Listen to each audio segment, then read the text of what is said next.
Shyam Sunder is the lead investigator for the NIST analysis of the collapse of World Trade Center Building 7. In the technical briefing on August 26th, Dr. Sunder clearly explained why freefall for World Trade Center 7 was impossible.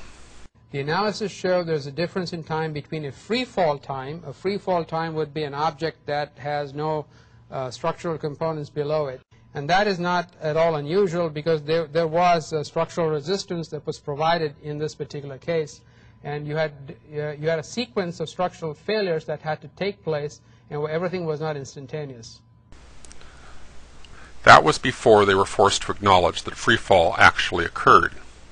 Once they acknowledged freefall, they claimed without elaboration that their new analysis was consistent with the results of the global collapse analysis. I'm not making this up. This is their own words. Freefall time would be an object that has no structural components below it. Sunder's original remarks make sense under the assumption of a natural collapse. Anything at an elevated height has gravitational potential energy. If it falls and none of the energy is used for other things along the way, all of that energy is converted into kinetic energy, the energy of motion, and we call it freefall.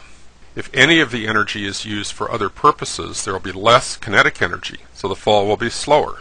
In the case of a falling building, the only way it can go into freefall is if an external force removes the supporting structure. None of the gravitational potential energy of the building is available for this purpose, or it would slow the fall of the building. The fact of freefall by itself is strong evidence of explosive demolition, but the evidence is even stronger than that. My original analysis looks like this. I have since confirmed my measurement using a different software package.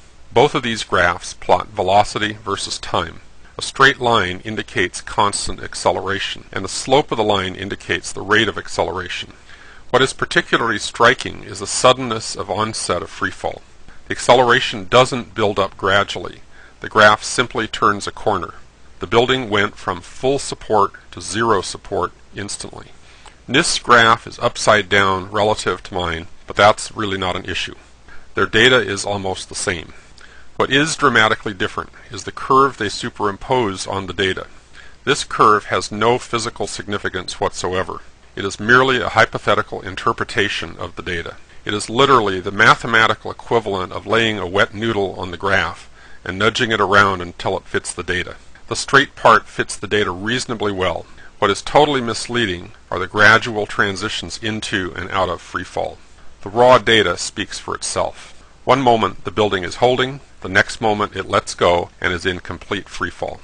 The onset of freefall was not only sudden, it extended across the whole width of the building.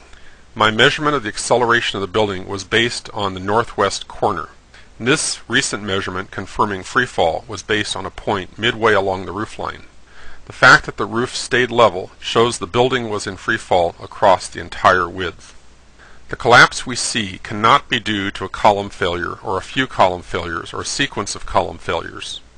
All 24 interior columns and 58 perimeter columns had to have been removed over the span of 8 floors low in the building simultaneously to within a small fraction of a second, and in such a way that the top half of the building remains intact and uncrumpled. Let's come back to NIST's acceptance of freefall.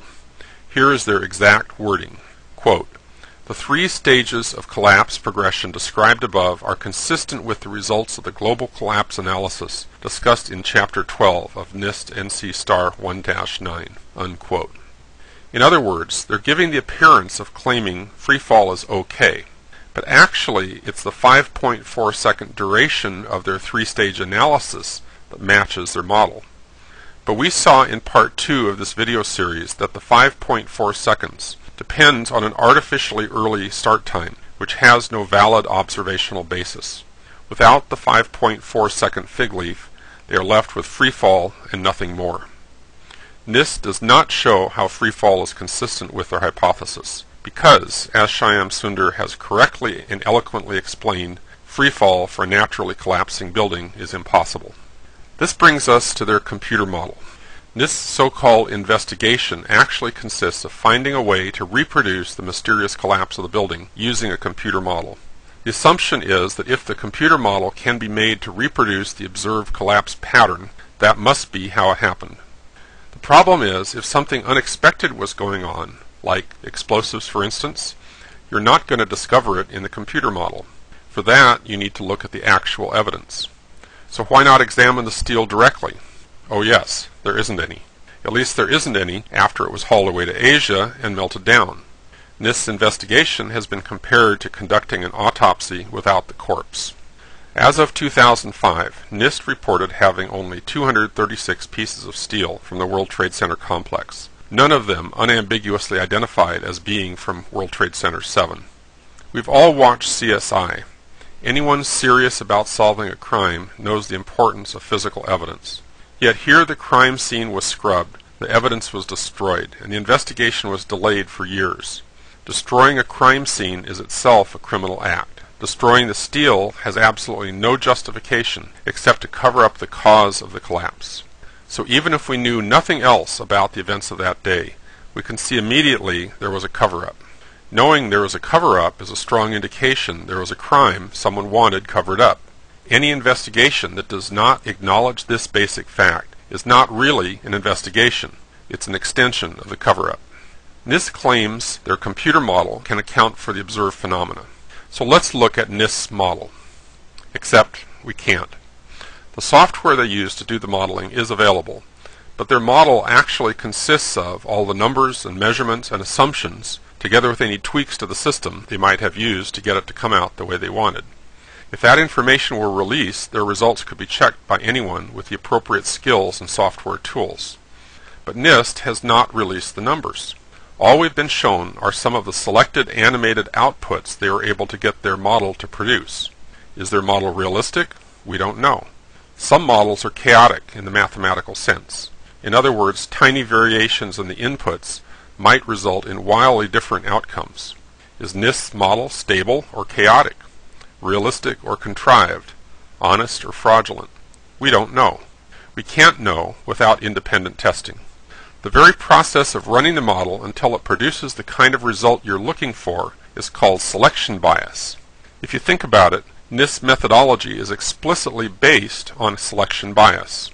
Even if you could show what might have happened, it doesn't show what actually did happen.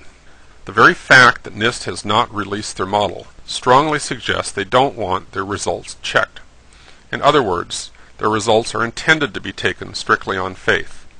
If NIST has not released their modeling data and their assumptions, they have really not released their report. And the fact that this is their final report indicates they do not intend to do so. Therefore, on the face of it, their report is little more than a fancy, expensive cover-up. One fact we do know about NIST's model is it does not allow for freefall. The best they could do is 5.4 seconds for the building to crumple down through 18 floors. Crumpling absorbs energy, and that makes freefall impossible. There's nothing in the models we have been shown that even resemble a three-stage collapse with a freefall component. After all, as Shyam Sundar put it himself, freefall happens only when there are no structural components below the falling section of the building. Any natural scenario is going to involve a progression of failures, and these don't happen instantaneously. So, in the end, we come back to where we were in the beginning. On first impression, we were looking at a classic controlled demolition. NIST claimed to have found a way it could have happened naturally, but in fact they failed. The only way they can support their claim is through lies, secrecy, and pompous but false pronouncements. That constitutes a failed agenda. Explosive demolition is the only scenario that has been put forward that could actually account for the observations. Where does that leave us? We have a building that underwent directly observable and now officially acknowledged freefall, with no plausible mechanisms other than explosive demolition.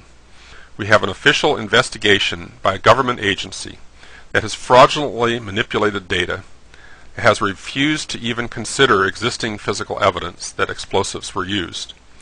They have wrapped themselves and their data in secrecy and offered up pronouncements as conclusions to be taken on faith. The NIST investigation is a fraud and a farce.